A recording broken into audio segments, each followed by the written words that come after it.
So we had a slow day today. Now, I don't know if this is going to be a thing going into the summer, but you can tell that things definitely had changed. And I would think that it would also change because of the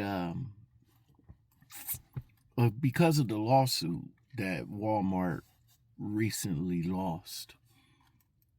So I'm not sure it's like punishment or anything like that, but today was definitely slow and painful. I mean, it was slow and painful. I mean, I still got my goal in today, but I'm not kidding. It was painful. You know, usually I would try to push maybe about another hour or two, but today when 12 o'clock rolled around, I was done. I was done. I tried to wait for a couple of ship orders to come through, but that didn't come through either. Damn, my lights went out. That's crazy. But anyway, overall, I mean, it's a good thing, but considering the fact that there are a lot of new drivers, a lot of them. I mean, I would say within the last month or so, we seen an influx of new people coming in and doing Spark. I mean, it's good though. I mean, if they've been on a wait list for a long time and it just opened up to them, more power to you. I mean, you know, being that you're a new driver, you probably will see, you know, all this money that you can make. But let me explain something to you about making the money. Okay? Because not only that today was slow, but the orders was diabolical, right? There was just one order that came through. It was a Home Depot. Now, I don't do Home Depots because, number one, they don't show you what you're picking up. Hell, you probably might be going to pick up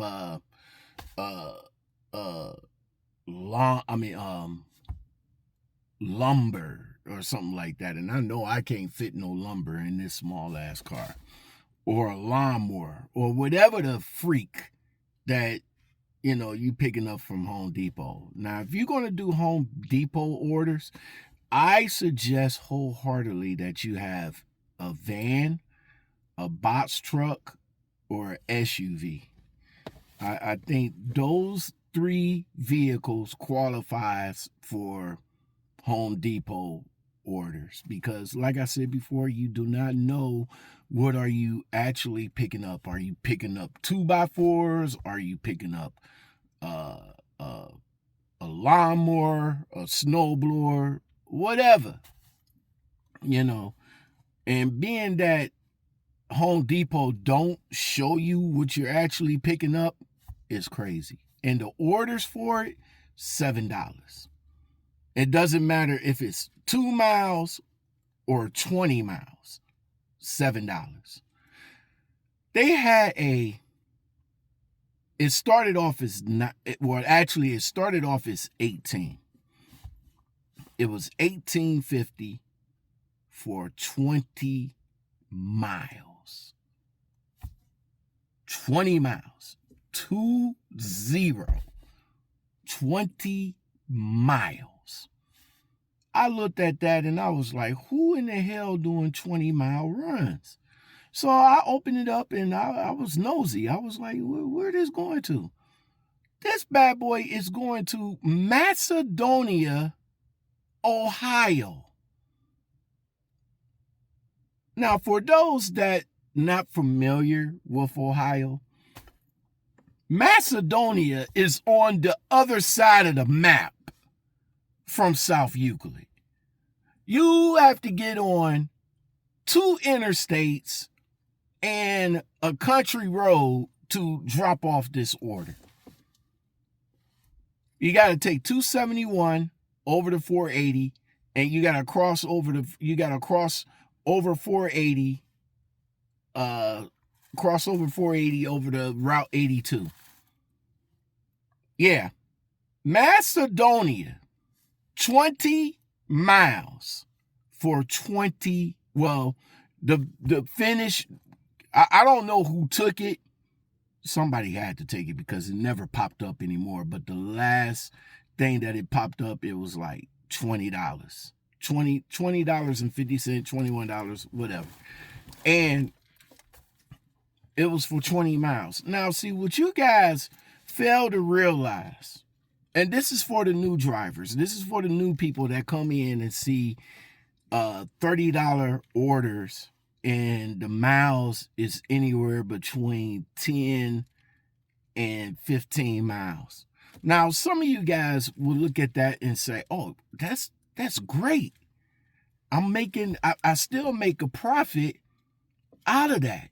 No, you didn't. No, you didn't. You want to know why you didn't?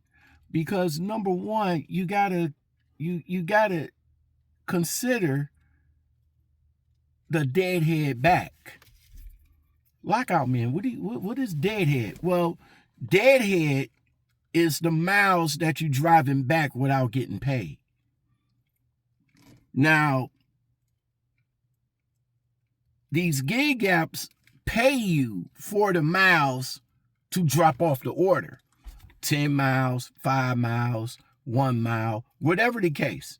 And some of it be profitable. You look at it and you be like, oh, okay, for a mile and a half for $6, oh, that's a good lick. Because you're dropping off in the mile, coming back in the mile, and you still made a little bit of profit. But we're talking about 10 miles, we're talking about 15 miles, and in this case, 20 miles. You got to figure the miles coming back, bro.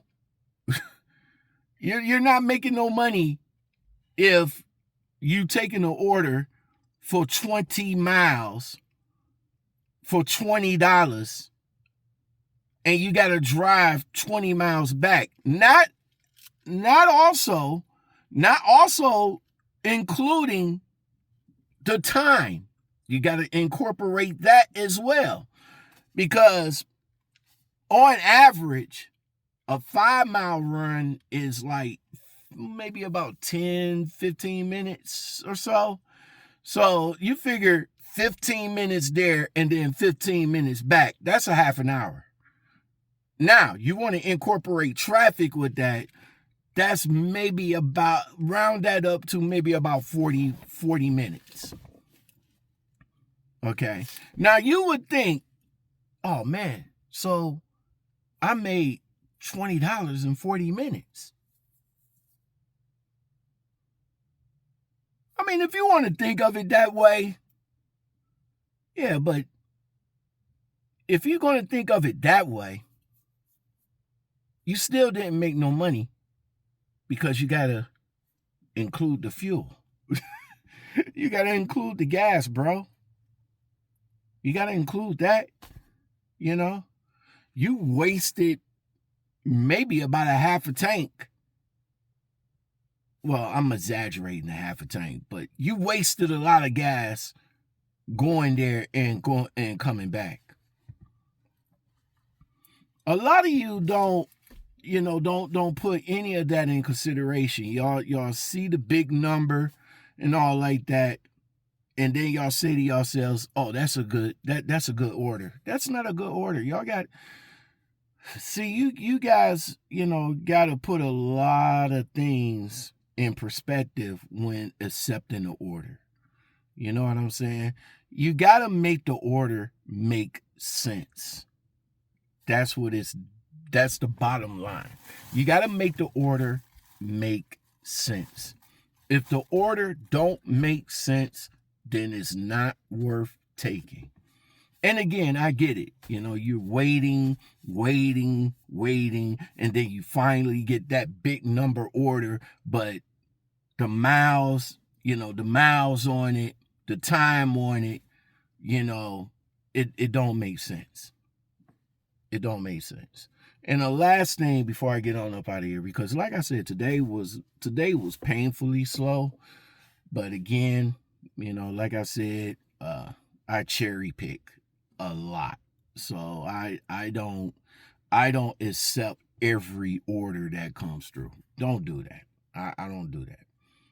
I accept orders that make sense. I accept orders that's gonna make me some money. I accept orders that's not gonna eat up a lot of gas and put more money in my pocket. That's what I do. Last thing that I want to tell you guys is a few other things before I get out of here. I know the video's long, but bear with me. Tips, all right? Walmart do pay you. They do pay you.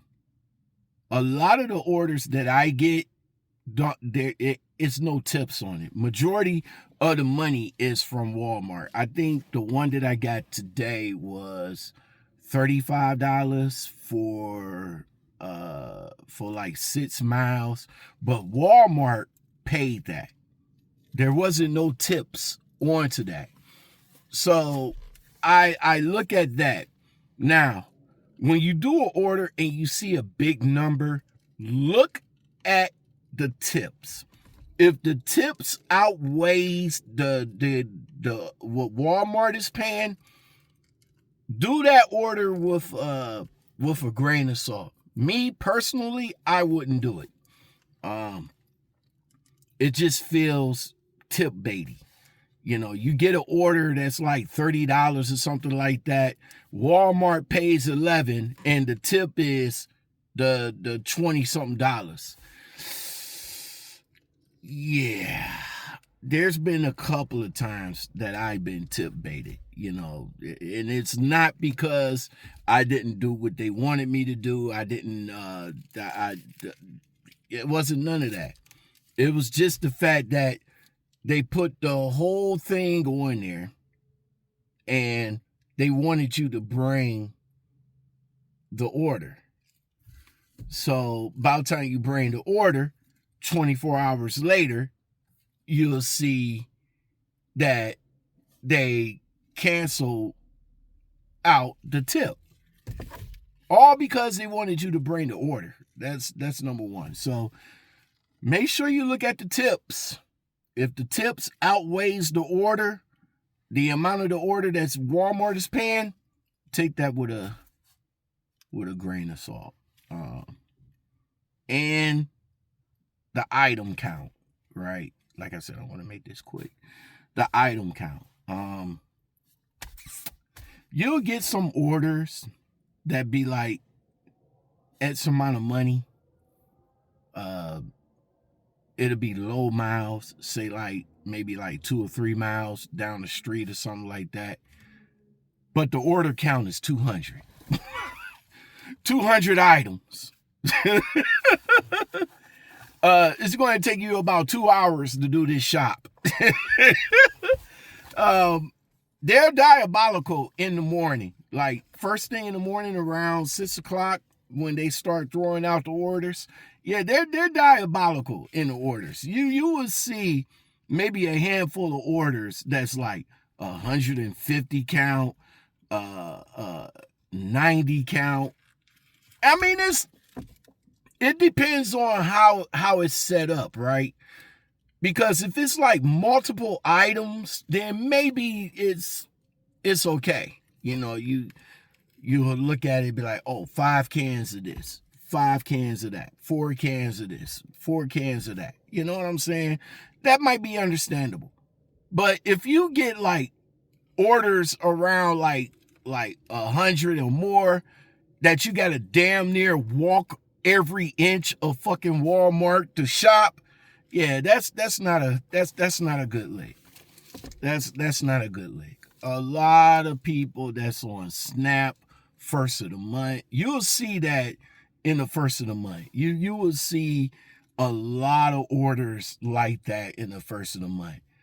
And when you go to deliver them mugs, it's usually in low income projects or low income apartment buildings where it's like skyscrapers. Like it's one on Terrence Road in East Cleveland called the Crystal Towers. A lot of low income families is in that housing unit that use the Walmart app and literally shop every inch of that freaking Walmart.